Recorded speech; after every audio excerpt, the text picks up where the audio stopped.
नमस्कार दोस्तों, संस्कार स्टडीज़ के यूट्यूब चैनल में आप सभी का स्वागत है। पिछली क्लास में हमने पढ़ा था कॉल नंबर के बारे में कि कॉल नंबर के 3 पार्ट होते हैं। वर्गांक होता है, ग्रंथांक होता है, संग्रांक होता है। वर्गांक, ग्रंथांक, संग्रांक, फिर लास्ट में संग्रांक के बारे में पढ़ा था कि पाठ्य पुस्तकों के लिए टीसी दिया जाता है, रीडिंग रूम की बुक के लिए आरआर होता है, रेयर बुक के लिए आरबी होता है, अंडरलाइन होता है जो छोटी बुक के लिए होता है, बड़ी बुक्स के लिए ओवरलाइन और कटी फटी के लिए सर्किल का यूज़ किया जाता है। ये चीज़ें हमने कल पढ़ ली थी। इसके बाद हम पढ़ते हैं कि ग्रंथालय विज्ञान की वर्गीकरण पद्धतियों के बारे में पढ़ेंगे। देखो, ग्रंथालय विज्ञान की सबसे जो प्रसिद्ध वर्गीकरण पद्धति है, ग्रंथालय विज्ञान की सबसे प्रसिद्ध वर्गीकरण पद्धति है वो है डी डेसिमल क्लासिफिकेशन। ये इतनी प्रसिद्ध है कि पूरे संसार में इस वर्गीकरण पद्धति का प्रयोग किया जाता है। पूरे संसार में डीडीसी का प्रयोग किया जाता है। हालांकि हमारे भारत में भी कॉलन क्लासिफिकेशन है, लेकिन भारत में भी कॉलन क्लासिफिकेशन से डीडीसी का यूज ज़्यादा किया जाता है। ठीक है, तो हम बात करेंगे आज डीडीसी की। लेकिन डीडीसी की बात करने से पहले हम उसके आविष्कारकर्ता के बारे में आज की क्लास, आज के वीडियो के अंदर हम उस डीडीसी के आविष्कारकर्ता के बारे में पढ़ेंगे। इसके बाद अगली क्लास में हम डीडीसी के बारे में विस्तार से डिटेल करेंगे। जो ये मेरी वीडियोज़ है वो आप लगातार देखें, क्योंकि मैं इन वीडियोज़ के माध्यम से आपको बताऊंगा कि डीडीसी से वर्गीकरण कैसा किया जाता है, कॉलन क्लासिफिकेशन से कैसे नंबर बनाए जाते हैं, कैसे वर्गांक बनाए जाते हैं। मैं सब कुछ प्रोवाइड करूंगा आपको, लेकिन आप धैर्य रखें और लगातार मेरे वीडियो देखते जाए। ठीक है, अब आज बात करते हैं हम डीडीसी के आविष्कार करते हैं। क्योंकि डीडीसी के आविष्कारकर्ता कौन है? Melvil Dewey. कौन है? Melvil Dewey. Melvil Dewey. ठीक है, डीडीसी के आविष्कारकर्ता कौन है? मेलविल डीवी है। मेलविल डीवी है। मेलविल डीवी का पूरा नाम है मेलविल लुईस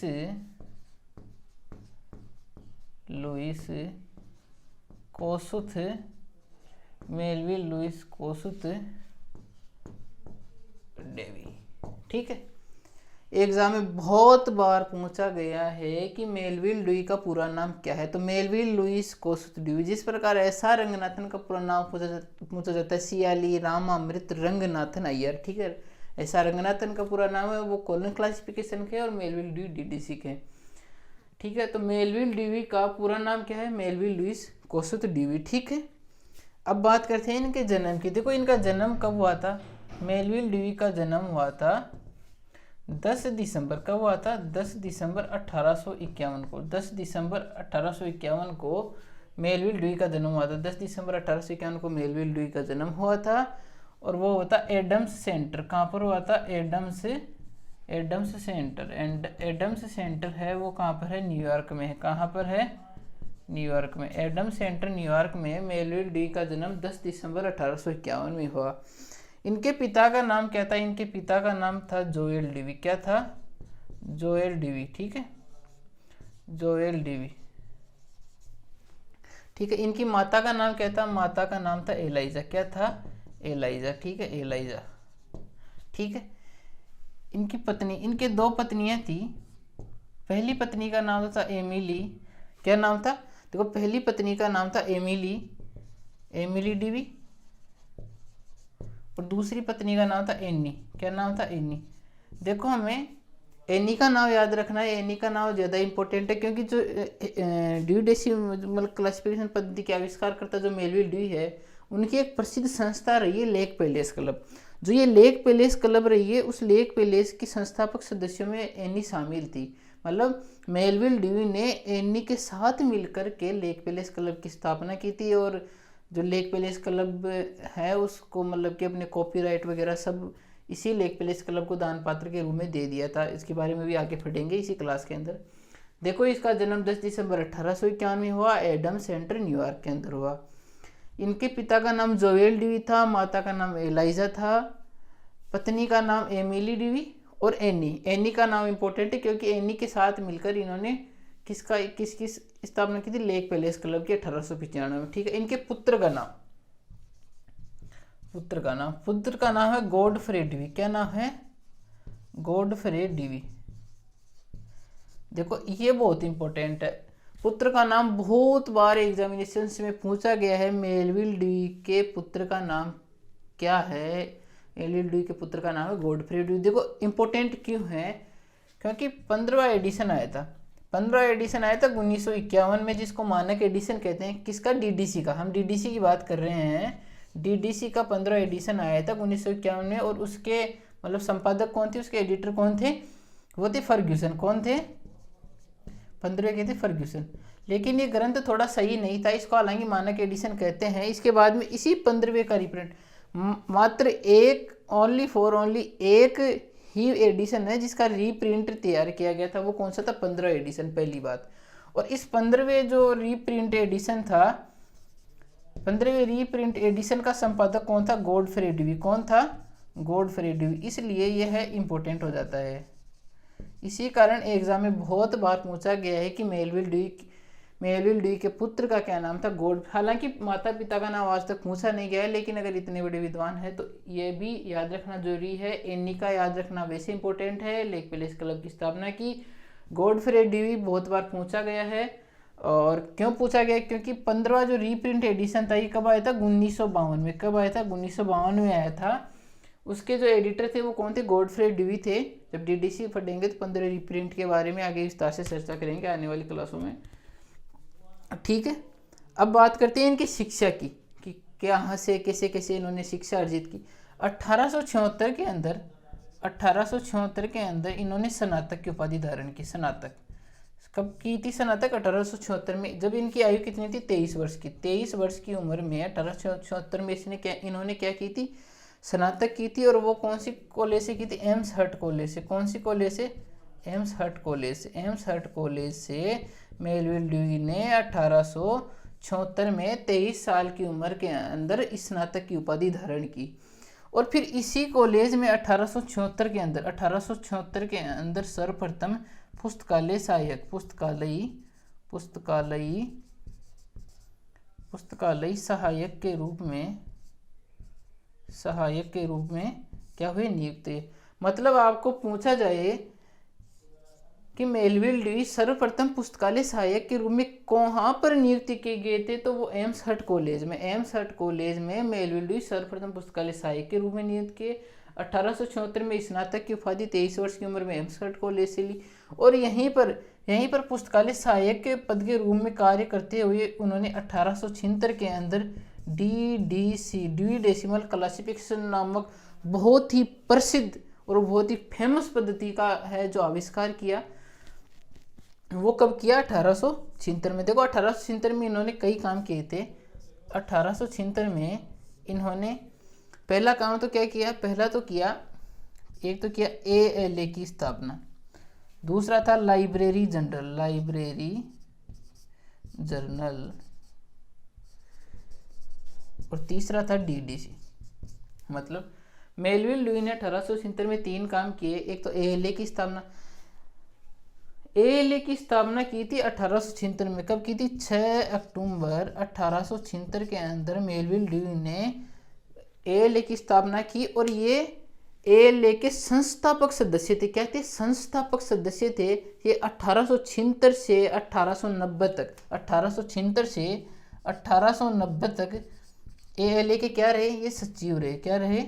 सचिव। मतलब क्वेश्चन पूछा जाए ALA के प्रथम सचिव कौन थे, तो कौन थे? वो मेलविल ड्यूई। और 1890 से लेकर के 1893 तक ये क्या रहे? ALA के अध्यक्ष रहे। क्या रहे? अध्यक्ष रहे। ठीक है,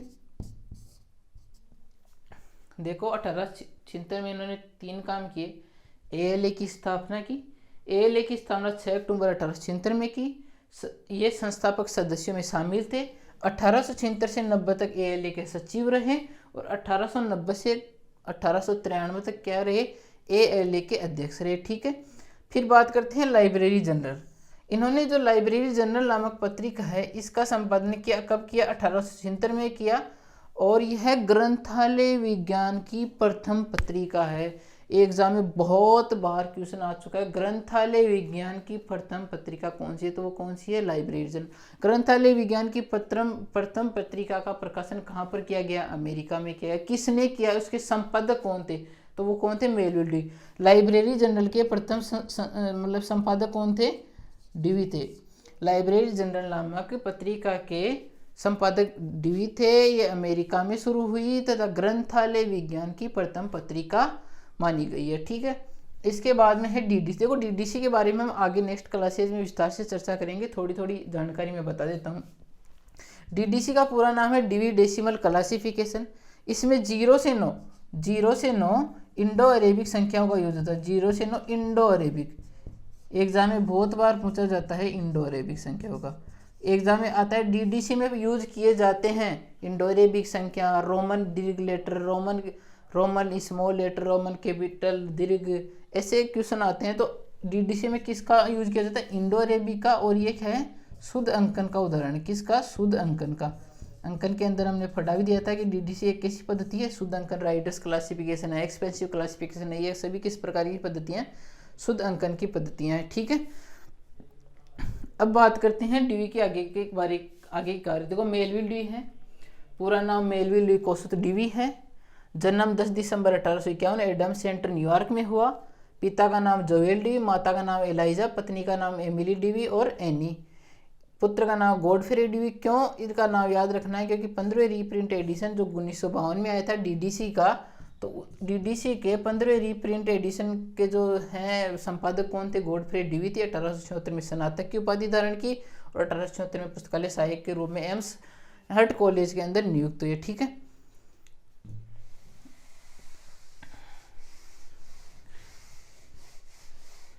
और जो इन्होंने 1876 में 3 काम किए थे, वो तीनों हमेशा एग्जामों में पूछे जाते हैं, इसलिए अच्छी तरीके से ध्यान रखना है। 3 काम कौन कौन से किए, एक तो एएलए की स्थापना की, एक लाइब्रेरी जनरल की शुरुआत की, और एक इन्होंने डीडीसी का आविष्कार किया, ड्यूई डेसिमल क्लासिफिकेशन पद्धति का आविष्कार किया। ठीक है,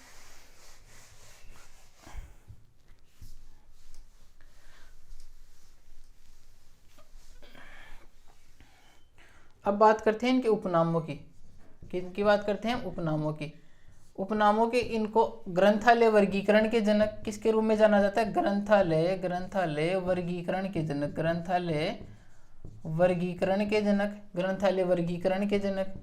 अगर एग्जाम में आ जाए आधुनिक ग्रंथालय वर्गीकरण के जनक, तो आधुनिक ग्रंथालय वर्गीकरण के जनक भी कौन है, मेलविल ड्यूई है, और ग्रंथालय वर्गीकरण के जनक भी कौन है, मेलविल ड्यूई।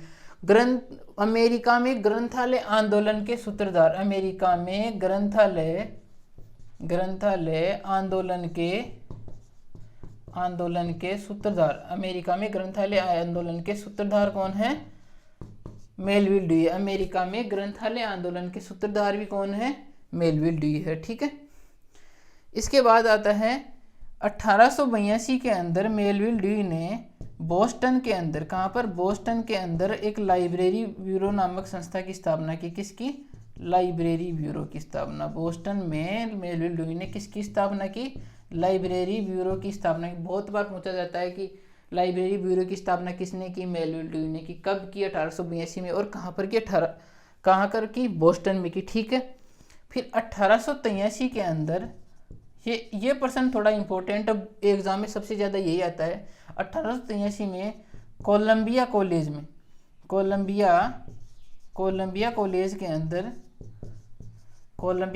में ग्रंथालय पुस्तकालय अध्यक्ष के पद पर नियुक्त हुए। कौन, मेलविल ड्यूई। मेलविल ड्यूई 1883 में कोलंबिया कॉलेज में ग्रंथालय के पद पर नियुक्त हुए और यहाँ पर 1888 तक कार्य किया। कब तक, 1888 तक यहीं कोलंबिया कॉलेज के अंदर इन्होंने कार्य किया। 1883 में कोलंबिया कॉलेज में ग्रंथालय के पद पर नियुक्त हुए और 1888 तक यहीं पर कार्य किया। फिर बात आती है 1888 से 1906 तक, 1888 से 1906 तक न्यूयॉर्क यूनिवर्सिटी में, कहाँ पर, न्यूयॉर्क यूनिवर्सिटी में सचिव एवं कार्यकारी अधिकारी के रूप में भी इन्होंने अपनी सेवाएं दी हैं। सचिव एवं कार्यकारी अधिकारी के रूप में इन्होंने सेवा दी है। 1888 से 1906 तक न्यूयॉर्क विश्वविद्यालय में सचिव व कार्यकारी अधिकारी के रूप में सेवा दी है। ठीक है, फिर बात करते हैं 1889 में न्यूयॉर्क स्टेट लाइब्रेरी, कौन सी है, न्यूयॉर्क न्यूयॉर्क स्टेट लाइब्रेरी के निदेशक पद पर नियुक्त किया गया। इन्हें 1889 में न्यूयॉर्क स्टेट लाइब्रेरी के निदेशक पद पर क्या किया गया, नियुक्त किया गया। इसके बाद बात आती है, इन्होंने 5 जनवरी, देखो महत्वपूर्ण तारीख है, याद रखनी है अच्छी तरीके से। 5 जनवरी 1887 को इन्होंने स्कूल ऑफ लाइब्रेरी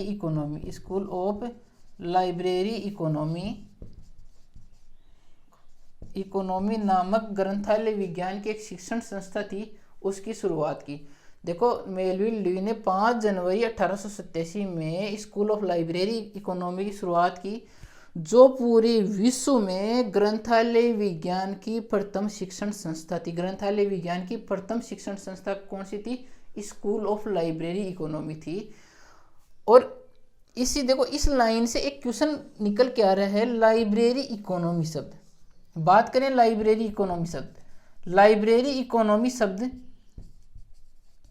इकोनॉमी शब्द का सर्वप्रथम यूज है वो किसने किया था? वो भी डीवी महोदय ने किया था। लाइब्रेरी एग्जाम में बहुत बार प्रश्न आता है, लाइब्रेरी इकोनॉमी का जो है वो प्रथम बार यूज किसने किया था? डीवी महोदय ने। और स्कूल ऑफ लाइब्रेरी इकोनॉमिक नामक एक ग्रंथालय विज्ञान की जो शिक्षण संस्था है उसकी स्थापना कब की गई थी? 5 जनवरी 1887 में। ठीक है, देखो 4-5 चीजें देखिए। मेलविल ड्यूई के उपनामों के बारे में, ग्रंथालय वर्गीकरण के जनक, आधुनिक ग्रंथालय वर्गीकरण के जनक और अमेरिका में ग्रंथालय आंदोलन के सूत्रधार। ठीक है, फिर बात आती है, इन्हें 1882 में लाइब्रेरी ब्यूरो की स्थापना की। कहाँ पर की? बोस्टन के अंदर लाइब्रेरी ब्यूरो की स्थापना की। 1883 में कोलंबिया कॉलेज के अंदर ग्रंथालय के पद पर नियुक्त। 1883 से लेकर के 1888 तक कोलंबिया कॉलेज में ग्रंथालय के पद पर कार्य किया। फिर 1889 के अंदर न्यूयॉर्क स्टेट पब्लिक लाइब्रेरी के निदेशक नियुक्त किए गए। 1888 से 1906 तक न्यूयॉर्क यूनिवर्सिटी के सचिव रहे तथा सचिव के साथ साथ कार्यकारी अधिकारी के रूप में भी उन्होंने सेवा दी है। 5 जनवरी 1887 को इन्होंने स्कूल ऑफ लाइब्रेरी इकोनॉमी नामक एक विश्व प्रसिद्ध संस्था की स्थापना की।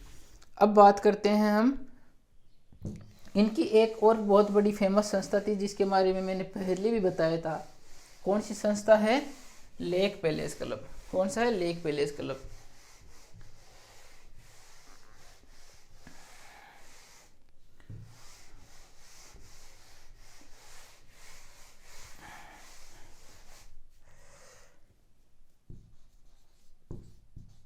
Lake palace club.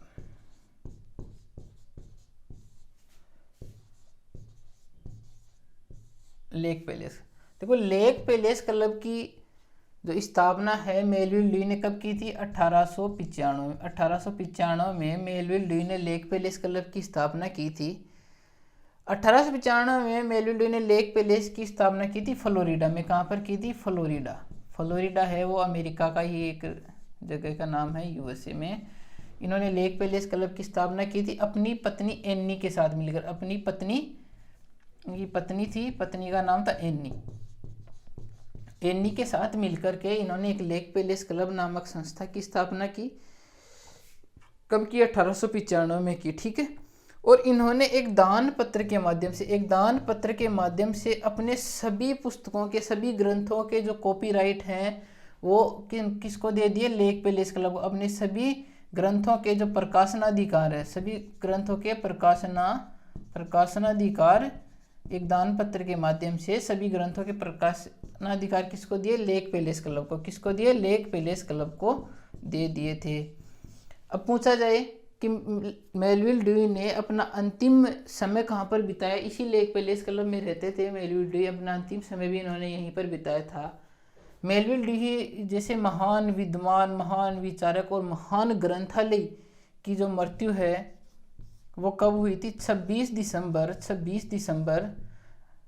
1931 को 80 वर्ष की आयु में। कितने वर्ष की आयु में? देखो एग्जाम में पूछा जा सकता है मेलविल ड्यूई की जब मृत्यु हुई तो वे कितनी वर्ष की उम्र में हुई? तो कितनी वर्ष की उम्र में हुई? 80 वर्ष की उम्र में। ठीक है, लेक पैलेस क्लब की स्थापना 1895, फ्लोरिडा यूएसए। पत्नी का नाम एनी। दान पत्र के माध्यम से प्रकाशनाधिकार किसको दिए? Lake palace. और कुछ समय तक इस जो ये डीटीसी है उसका प्रकाशन भी किया था इसी लेक पैलेस क्लब ने, ठीक है। इन्होंने ग्रंथ चयन हेतु आदर्श वाक्य दिया था। ग्रंथ चयन हेतु एक सेंटेंस दिया था, to provide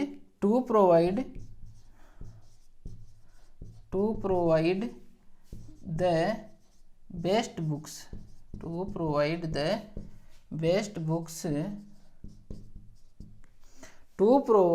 best books to the maximum readers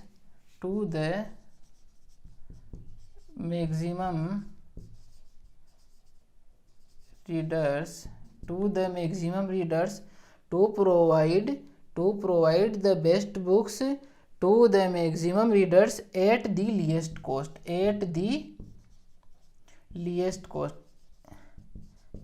cost। ये जो सेंटेंस है वो बहुत बार पहुंचा जा चुका है और इस सेंटेंस को एएलए भी अपना चुका है। एएलए ने इस सेंटेंस को कब अपनाया था? 1879 में। कब अपनाया था? 1879 में। देखो, ग्रंथ चयन से संबंधित मेलविल डे ने एक सेंटेंस दिया था, to provide the best books to the maximum reader to at the least cost. मतलब इसका यह है, टू प्रोवाइड मतलब प्रदान की जाए, द बेस्ट बुक्स मतलब सर्वश्रेष्ठ पुस्तकें, टू द मैक्सिमम रीडर्स अधिकतम पाठकों को, एट द लीस्ट कॉस्ट मतलब न्यूनतम मूल्य, मतलब ऐसी ग्रंथों का चयन करे जो मतलब सर्वश्रेष्ठ हों, अधिकतम पाठकों को सेवा प्रदान की जा सके एवं उनका न्यूनतम मूल्य मतलब न्यूनतम मूल्य वाली सर्वश्रेष्ठ पुस्तकें और जो अधिकतम पाठकों को अपनी सेवा प्रदान कर सके, ऐसी पुस्तकों का चयन किया जाए। ये सेंटेंस किसने दिया था? मेलविल ड्यूई ने दिया था। और इस सेंटेंस को एएलए ने 1879 के अंदर अपनाया था, ठीक है। अब जब मेलविल ड्यूई की मृत्यु हो गई तो मृत्यु के बाद एएलए, भाई क्योंकि ये एएलए के संस्थापक सदस्य भी रहे थे, एएलए के सचिव रहे, एएलए के अध्यक्ष रहे, तो ऐसे महान विद्वान और विचारक की मृत्यु के उपलक्ष्य में, इनके उपलक्ष्य में एएलए ने मेलविल ड्यूई मेडल की नामक पुरस्कारों की क्या की स्थापना की? मेलविल ड्यूई मेडल नामक पुरस्कारों की स्थापना की। और 2018 का जो मेलविल ड्यूई मेडल है वो किसको दिया गया है? स्टोफल को। स्टोफल करके पर्सन है, उनको मेलविल ड्यूई मेडल दिया गया 2018 का। देखो क्वेश्चन आएगा एग्जाम में, मेलविल ड्यूई मेडल कौन सी संस्था के द्वारा दिया जाता है? तो वो कौन सा हो जाएगा? एएलए। 2018 का मेलविल ड्यूई मेडल है वो किसको दिया गया है? स्टोफल को दिया गया है, ठीक है। कार्ला जे स्टोफल के नाम से, कार्ला जे स्टोफल। लेकिन आप स्टोफल करके ये केवल स्टोफल नाम याद रखो, कोई दिक्कत नहीं है, ठीक है।